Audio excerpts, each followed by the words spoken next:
À l'occasion du volet précédent, nous avons appris à exporter les données de table Access dans des fichiers CSV parfaitement structurés et prêts à l'emploi. Dans cette suite logique, nous proposons de commander l'ouverture automatique dans Excel des données ainsi exportées dans ce format. Et pour poursuivre le développement, nous suggérons fort logiquement de récupérer la base de données du volet précédent. Comme toujours, bien sûr, sous forme de fichier compressé, cette base est offerte au téléchargement depuis le site bombache.fr. Vous le verrez, la décompression livre le fichier de la base de données, accompagné d'un sous-dossier nommé export. Selon le code VBA déjà en place, c'est lui qui doit accueillir les données de table exportées au format CSV. Pour débuter, je vous invite maintenant à double-cliquer sur ce fichier de base de données pour l'ouvrir dans Access et dans l'enchaînement, depuis le volet navigation sur la gauche, à double-cliquer sur le formulaire F-question pour l'exécuter, et dès lors, sur le formulaire, à déployer la liste déroulante qui se propose.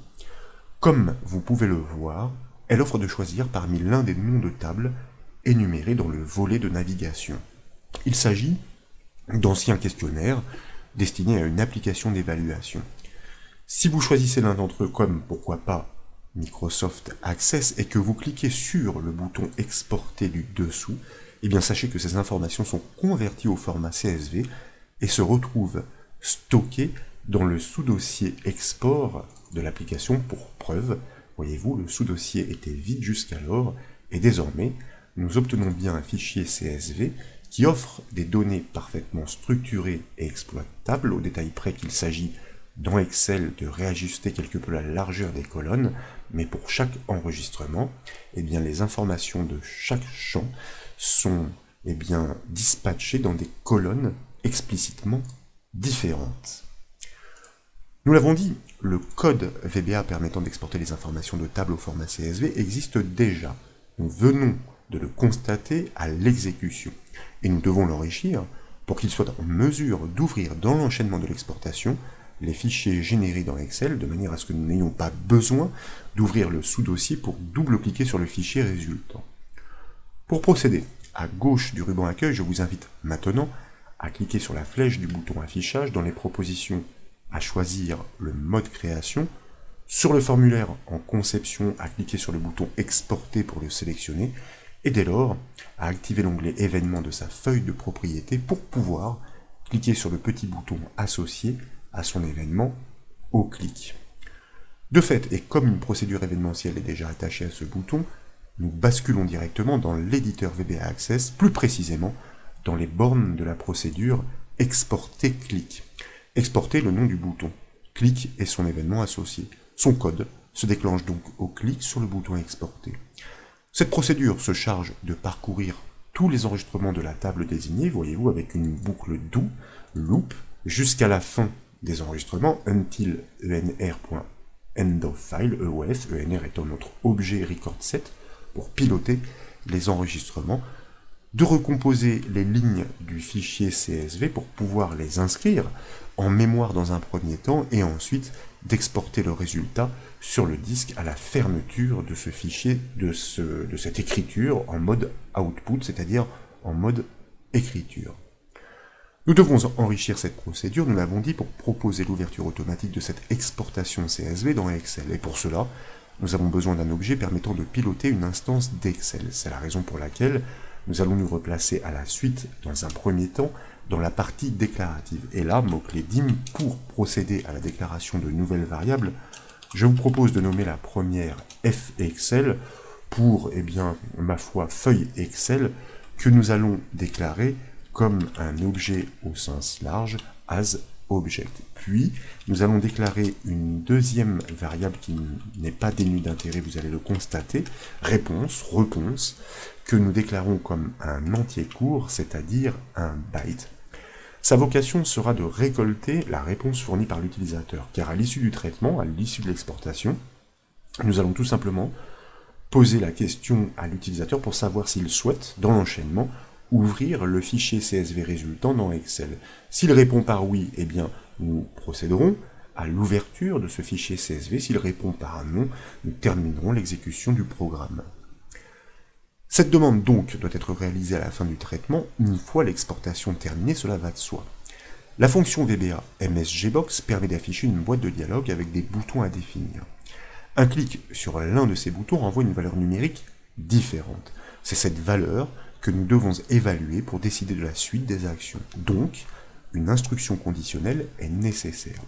C'est la raison pour laquelle, à la fin du code, entre le NDIF et le NSUB, c'est-à-dire lorsque tous les autres traitements sont terminés, eh bien, je vous propose, quoique nous pourrions nous placer plutôt dans le if, à la fin du if, c'est-à-dire que, eh bien, là aussi, lorsque tous les traitements sont terminés, pourquoi à la fin du if et non pas à la fin de la procédure? Pour une bonne et simple raison, c'est que nous engageons le traitement si et seulement si l'utilisateur a bien défini un questionnaire, c'est-à-dire qu'il a bien choisi un nom de table. Donc il est plus logique de poser la question à l'utilisateur dans la mesure où la conversion, l'exportation a bien été réalisée, donc dans les bornes de l'instruction conditionnelle. Pardonnez-moi pour cette petite confusion. Nous exploitons donc notre variable réponse pour récolter, eh bien, tout simplement la réponse fournie par l'utilisateur par le biais d'une boîte de dialogue MSGBox que nous lui offrons avec un message assez général. Souhaitez-vous ouvrir le fichier CSV dans Excel? Point d'interrogation bien sûr, entre guillemets puisqu'il s'agit d'un message de type texte. Nous tapons une virgule pour passer dans l'argument suivant, celui des boutons. Et là, vous voyez que IntelliSense se déclenche. La paire de boutons qui nous intéresse est la paire de boutons oui, non, matérialisée par cette valeur d'attribut VB yes no, à laquelle nous allons lui associer l'icône d'une question, VB question, pour rendre plus, on va dire, explicite notre boîte de dialogue. Sachez-le, si l'utilisateur clique sur le bouton oui, la valeur retournée est le chiffre 6. S'il clique sur le bouton non, la valeur retournée est le chiffre 7. En conséquence, nous devons poursuivre le traitement si et seulement si, eh bien, la variable réponse renferme bien la valeur 6, indiquant que l'utilisateur a bien cliqué sur le bouton oui. S'il a cliqué sur le bouton oui, eh bien, nous décidons de poursuivre le traitement et dans ces conditions, il est question d'ouvrir le fichier CSV dans Excel grâce à notre objet fExcel. Sachez-le, le chemin d'accès au fichier CSV est stocké dans la variable non-f qui est exploitée dans ce code. Vous voyez où elle est déclarée ici. Et effectivement, eh bien ensuite, nous l'utilisons pour pouvoir écrire les informations au format CSV dans un nom de fichier recomposé sur cette base, sur ce chemin d'accès. Donc, nous allons forcément devoir exploiter ce chemin d'accès désormais. Nous initialisons donc notre variable objet avec le mot-clé set de manière à pouvoir instancier la classe Excel comme nous le faisons souvent grâce à la fonction VBA createObject. Et en fait, cette fonction permet d'instancier des classes selon la valeur qui lui est passée en paramètre. Et avec la valeur excel.application, eh bien nous instancions une instance, c'est une instance de la classe Excel dont nous héritons, et ainsi notre variable objet. Alors vous voyez ici je m'aperçois que j'ai fait une erreur dans la saisie de ma variable et le code aurait eu des soucis à pouvoir s'exécuter. C'est bien la variable fExcel qui donc hérite désormais des propriétés et méthodes pour piloter cette instance Excel. Pour preuve et dans l'enchaînement, nous allons exploiter tout de suite sa propriété visible que nous allons caler à true, tout simplement parce que nous souhaitons que cette ouverture ne se fasse pas en mémoire, pas en tâche de fond en arrière-plan, qu'elle soit vraiment visible pour l'utilisateur. Donc, dans une fenêtre Excel, nous la rendons visible. Et ensuite, eh bien, nous allons exploiter la collection workbooks de cette instance d'Excel pour pouvoir descendre jusqu'à sa méthode open, qui va permettre de définir eh bien, le nom du fichier à ouvrir dans Excel, reconnu par son chemin d'accès, nous l'avons annoncé, stocké dans la variable non-f, sauf que ce n'est pas tout. Il faut aussi, puisqu'il s'agit d'un fichier CSV, fournir des précisions qui vont permettre à Excel de l'interpréter.